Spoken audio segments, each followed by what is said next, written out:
What's up, guys? How y'all doing? Hey, it's that time of the year again. It is the 4th of July. And so those of my American viewers here, subscribers, happy 4th of July. I am recording this right here, right now on the 4th of July. Just got done smoking some meat and whatnot. I figured I'd just kind of make a quick video, say hello. We did the whatever it was. I've actually got it over here on the bench. We got the tracking device that we made. I'm still working on getting that all buttoned up to where I can put it into a package and you can stick it to a car. We'll be seeing that here before too long, as well as I'm thinking about probably going to do a demo video. Excuse me.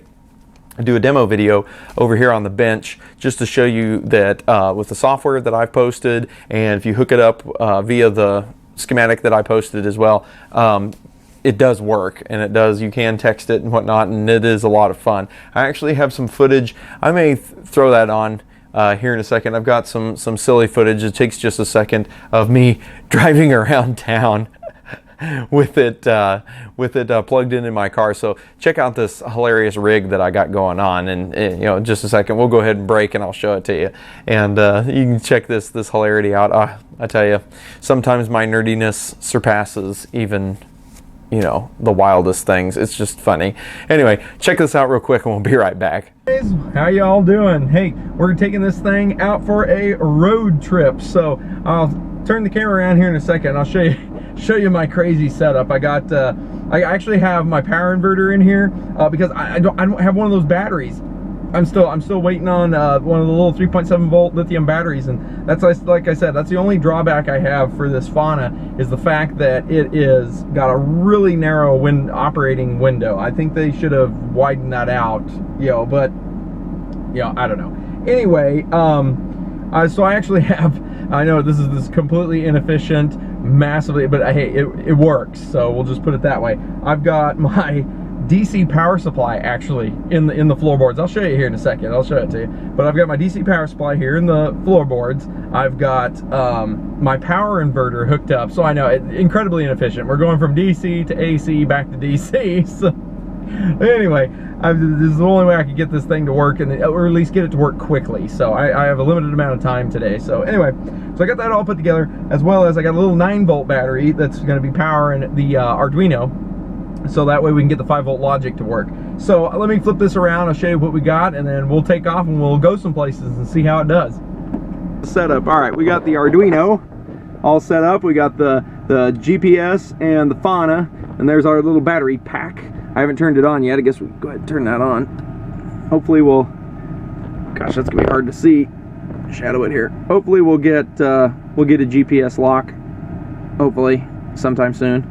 But anyway, and then yeah, see there on the floorboards, there we go. There's the power supply. We got 3.7 volts.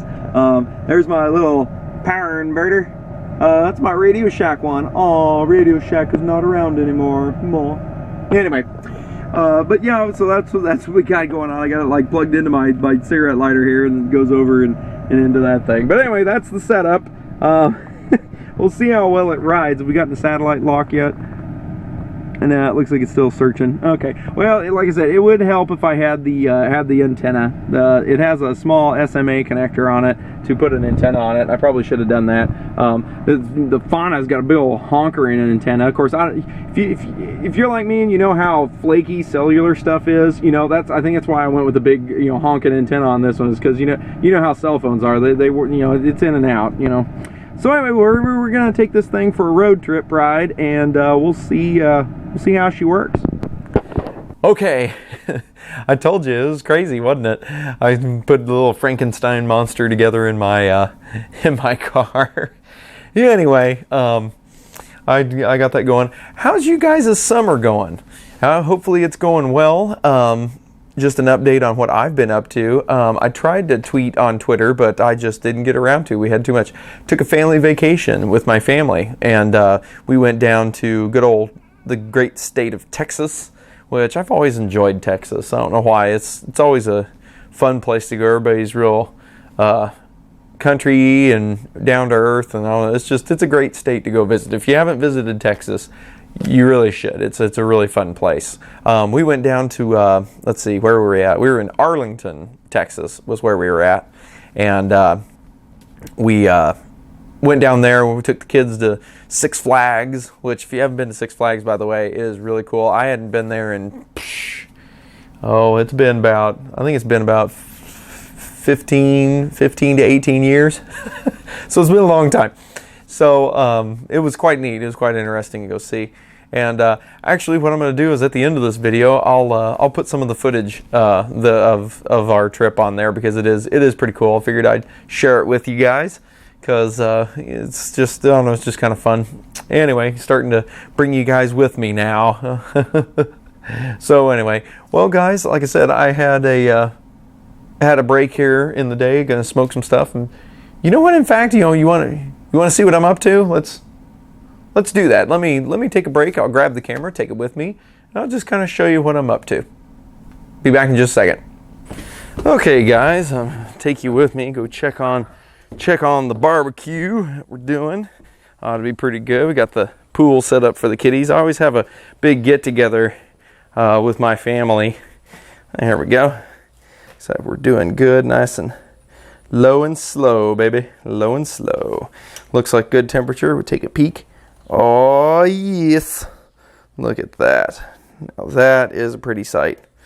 That is a big old brisket. I'll be doing a brisket. So, anyway, let's see if I can turn this thing around and not hurt myself while doing it. So, anyway, I need a selfie stick. I need one of those bad. Anyway, we got this all going. Ought to be pretty cool. We got barbecuing. I got another barbecuer over here. Turn around here. Whee! There it is. Another barbecuer. That's going to be doing the hamburgers and hot dogs for all the kids and whatnot. Whereas then the ribs will be seared and whatnot on there. I think I'm going to put the ribs in the oven probably. And then, but we will sear them on the big one over there. So anyway, we got some other, let's see what we got. We got some shish kebabs and all kinds of stuff. So it's a good time in the misperry house. So we'll be firing that all up. Plus we got tons and gobs of fireworks that we're going to be doing and all that rot. So ought to be fun. Oh, I wanted to show you guys one more thing that is electronics related. This update video is going to be electronics related, and I'll show you what I'm talking about here in just a second. Okay, guys, we are now in my humble garage, and maybe wondering what we're doing. Got a battery, but I got something that's kind of cool. Have you guys ever wanted to light fireworks? I got some fuse material here. You can see that. But you want to maybe electronically light fireworks, you know, where you basically push a button and it lights the fuse. Well, you can do this a couple of ways, or at least professionally. You can get what's called e-matches. Now, what they are is, I don't know if any of you have ever played with rockets, but you know, the little rockets that shoot off into the sky or whatever. They have a little deal, you know, you put in the rocket engine, and then you clip, you know, the little battery thing to it, and you push the button, and the tip gets really hot, and then that's what ignites the rocket engine. I don't know if you guys have ever messed with those, but that's kind of what they're like. These are a little more beefy, but they're a one-time use thing. The minute you push it, it actually melts this little tip. There's I don't even know what kind of compound it is, but it's dipped in something, and when it gets really hot, it'll turn red, you know, cherry red. In fact, actually, it even gets like white hot. It gets so hot, and which, you know, will light stuff on fire, you know, and it'll light fuse material or whatever. And so that's what they usually use. It's called e-matches. Well, the problem is they're a one-time use thing. You know, I want something I can use over and over and over and over and over. You know, I don't want something that I use once and then I have to throw it away and get a new one, and then I'm constantly buying them and all that stuff. So, solution. What I have here is something I made. I actually made this last year. It's still hot. I tested it to make sure it still works. But what I have is basically a power resistor. Now, I do not remember what size or anything like that. I think it's a 4 ohm. I think it could be a 1 ohm. I don't remember. It's all burnt up now since I've been lighting stuff with it. But it's like a 5 watt, I think, or something like that. It's like a 5 watt power resistor. And what you can do is these get really hot. Now, the one that I've chosen is a ceramic one because the ceramic ones will last longer. You choose the other kinds, even though they're power, you use the film ones or whatever, they're not very good. So I get a wire wound, okay, wire wound ceramic resistor, all right? And all I've done is I've just connected it up to some wire and made it fairly long. You don't have to worry about voltage drop too much because the voltage is going to drop something fierce when you do this anyway. But see, I just wired it to some wire, and I did 12 gauge, like 12 gauge THHN wire. Is what I've done. Ooh, I'm cutting my head off here. Sorry about that. But anyway, just 12 gauge THHN wire is all this is. And what I've done is I've got one of these little clips. You can get these at your hardware store or whatever. All this does is just secure the piece of fuse material onto it. Okay, so that's what we're gonna do. So let's go ahead. I'm gonna cut a piece because I don't want to burn up this whole fuse that I'm using because I use it to test with. Now, I've only played with this one value. Actually, I played with a couple values. There is a sweet spot where you can play with and you can find a value that, I mean, it goes off in just a matter of seconds. You'll see here it takes, I don't know, maybe 10-15 seconds for it to light. You can get it to where, I mean, it's like almost instantaneous. You know, it depends on what kind of resistor you get, the type of material it's made out of, and things like that. I just didn't have a whole ton of time, and I didn't have a whole barrage of resistors to try. I did this like last minute last year, and so I didn't have time to really thoroughly test all the different kinds to see if they really, you know, to see which one's the most optimal, you know, one. So anyway, basically what you do is I'm going to take and I'm just going to basically clip this to this resistor. I mean, that's really all I'm going to do. So I'm going to clip this on and I'll show you guys what it looks like. Okay. Hopefully that'll focus. See, I just quite literally just clipped it to the resistor. See, so there's the fuse and I'm just using the little clip to just hold it against that resistor. Okay. So that's all we're doing. Okay. Now what I've got is I noticed that 12 volt works real well for this. I've got a different system where I've got some lithium batteries that can produce all kinds of power. And that's another thing about the lithium batteries. At least I know the lithium iron phosphate technologies, which I think you can get it from Adafruit and SparkFun and things like that. You can get single cells. And that's basically what I have. I've got those. And they have a very low internal resistance, which obviously, you know, I don't know if you know much about batteries, but a battery will have its own internal resistance. Like it actually has a resistor, but when you model it, you know, you show the battery and then you show a little resistor and there's a resistance to it. So what that tells you is basically the battery can only give up so much energy, you know, at a shot. You know what I mean by that? I mean, I can basically dead short this thing out, and when I dead short it out, it's only going to produce so many amps. And the reason that it only produces a certain amount of amperage is due to the internal resistance of the battery. Okay. Now, a lead acid, this one is a non-sealed. Typically, the lead acids I've dealt with that are kind of like car batteries, like this one. Of course, this is more of a lawnmower battery. It's not really a car battery. But the bigger liquid lead acid batteries that I've seen, they generally have anywhere from about 115 to 150 milliohms of internal resistance. So when you do the math on that, 12 times 150, you know, I'm not good. I'm not going to try to do that in my head. But anyway, but that's where you get the current of how much could come out of it on a dead short, okay, roughly, is due to that internal resistance. Now, with lithium iron phosphate technology, which is the one that I've worked with, I haven't worked heavily with the cobalt oxide technologies or the prismatic cells or something like that. I haven't worked heavily with those. I know the specs on them, but I haven't actually designed them into anything. So I don't know on those. I haven't thoroughly tested any of those, but I do know with the lithium iron phosphate technologies, generally they're around 12 to 13 milliohms. That's it. I mean, they are really low. It's hugely different. It's like an order of magnitude different than a lead acid. So with the lithium iron phosphates, you will see your basically your cook time or your ignition time way faster, because it can give up a lot more current very, very quickly because the internal resistance is so low. So you're basically dead shorting it across this resistor is basically what you're doing, right? You're shorting the resistor across the battery. So it can dump a ton of current into this resistor, which is what you want. You want, I squared R, right? You got the R and your, I squared R, right? So current's what you want. Current is your friend. Voltage doesn't matter so much. The voltage can drop down to, a volt, 2 volts or something like that. Doesn't really matter too much. It's the I squared R. You're wanting that I squared R across this. So you want gobs and gobs and gobs of current. That's what's going to give you the really fast ignition time, okay? So you're going to see this. This is probably not going to go very long because I don't have my lithium battery set up to do it with the lithium battery to show you how it's a lot quicker. But I'm going to do it with the lead acid right here. And it's still fairly quick. I mean, it's not super duper fast, but it's fairly quick. So here we go. I'm going to put it on now. So it is now connected. And give it a second. There it is. Voila. Ooh, that makes a lot of smoke. So see, that took a good, I don't know, maybe 10, 15 seconds for that to go off. So, I mean, it's not the world's fastest thing in the world, but it works. And if you got a lawnmower laying around, or even a car battery or something, rig up one of these. These things work great. Like I said, I think this is either a 4 or a 1 ohm power resistor, wire wound, ceramic.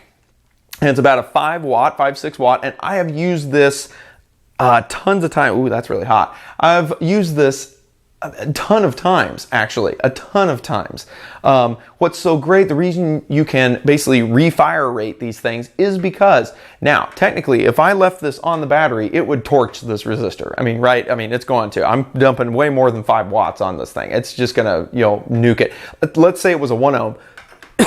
Okay, so it's a 1 ohm, V squared over R, right? So 12 squared, 144 over 1, that's 144 watts I'm slamming this thing with, roughly, right? If I did that right. So roughly it's about 144 watts that I'm pounding this thing with. That's way over 5 watts, right? That's gonna just nuke this thing. But here's the thing, I'm only touching it just long enough for it to get hot enough to burn the fuse. Now the fuse burns at a way lower temperature than what this ceramic can take. And it's only being heated to that point for just a little bit. So the wire, the wire that's inside here, because it's a wire wound resistor, can take that kind of heat because the ceramic is going to dissipate it from it. So you can heat it up to that temperature long enough to burn the fuse, but not destroy the resistor, okay? The only thing you have to worry about is carbon buildup on the resistor, which I've noticed. And when you take the carbon buildup off, let's see, you can see that that's really black right there now. Hopefully you can see that. Focus.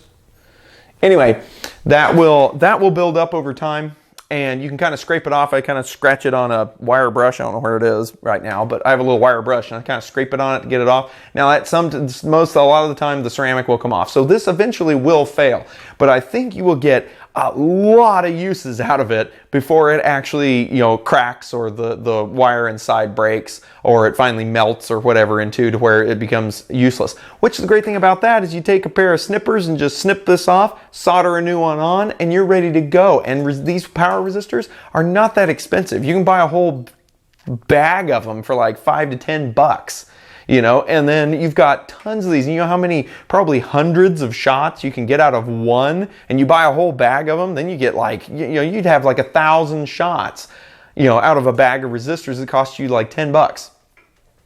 So I don't know, and it could be even more than that. It could be like 5,000 shots. I don't know. Like I said, I've used this one a lot. I've actually shot a lot of fireworks with it, and it's still going, obviously. It still works.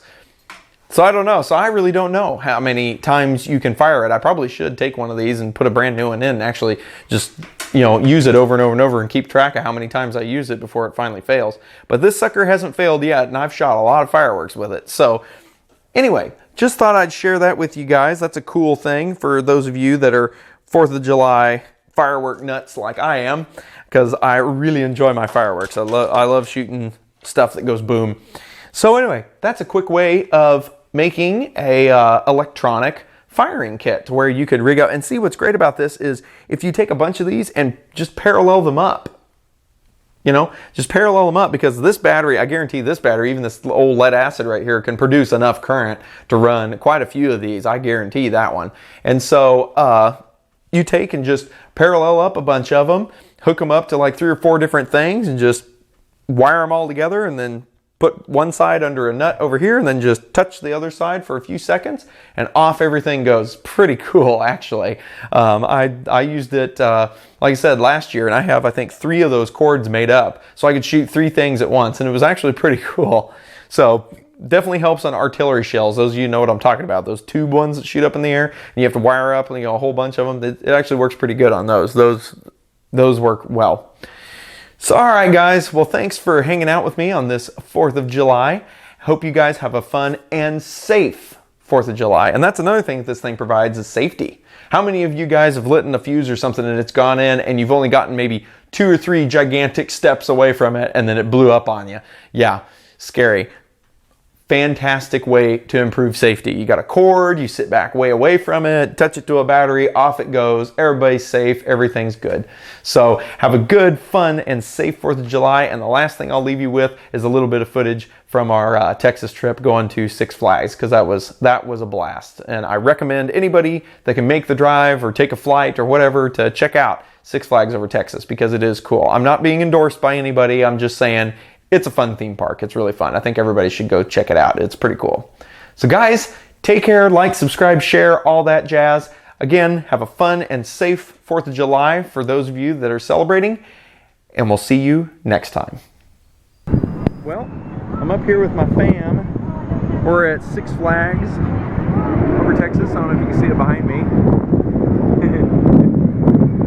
So I figured I'd bring you guys along. Check some things out. I just got off of a water ride. That was crazy. Well, we're checking out some of the sights and stuff. We're up here on the observatory tower, which is kind of neat. Ooh, there's the sun. Everybody's got selfie sticks except for me. Anyway, there's the highway. That was pretty cool. Check it out. You can see it. Look at that. Anyway. But I figured I'd take you guys with me on this little extravaganza. It's kind of neat. Got my family behind me. Alright, well, I'm going to go join back up with them. Hope you enjoyed it. Observatory. Here's where the old Batman stunt show used to be. It doesn't look like they're doing that anymore. Oh well, kind of a cool view around through here. Good old Six Flags. Go run around and we'll take some other video. Guys, well, we are on our way back and we found this really neat rest stop here in let's see, where are we at? In Oklahoma, believe it or not. And it's actually pretty cool. I'll give you guys a view. See it? It's actually got like these little teepee like things. There's like the rest areas. See, look, I'll show you. See? Anyway, that was kind of cool. So I figured I'd kind of take a stroll through here, stretch my legs, making that long trip back. So anyway, like I said, I figured I'd video some of this trip because it's kind of fun and it's fun to share with you guys. Anyway, it wasn't a whole lot of electronics on this trip because we just more or less enjoyed the outdoors and the old, I think I got a spider web, good grief. Anyway, but the outdoors and the whole experience of the good old Six Flags, which was awesome. Ooh, that's very bright. There we go. So it was pretty fun. I should have got a selfie stick. I'm doing this with my arm. They were selling those and I probably should have bought one. I'm thinking about getting one anyway, so I probably should have got one. Anyway, I just thought this rest stop was really cool because there's just trees everywhere. Look at this. Oh, it's pretty cool. Actually, the highway's back there. Anyway, I thought it was pretty cool. So yeah, anyway, I'm gonna go ahead and roll on back with the fam. But anyway, like I said, I figured I'd take you guys along with me. This little excursion, we hardly ever get to take vacations. So anyway, well, if we stop at any other, good grief, look at these ant hills. I gotta show you this. This is insane. Look at this. Now those are an ant hill. Good heavens. Whew. Anyway, they got ants over here in good old Oklahoma. So all right, guys, well, we'll see you later because I'm gonna have to get back in the car and keep on going. So take care. We'll see you later.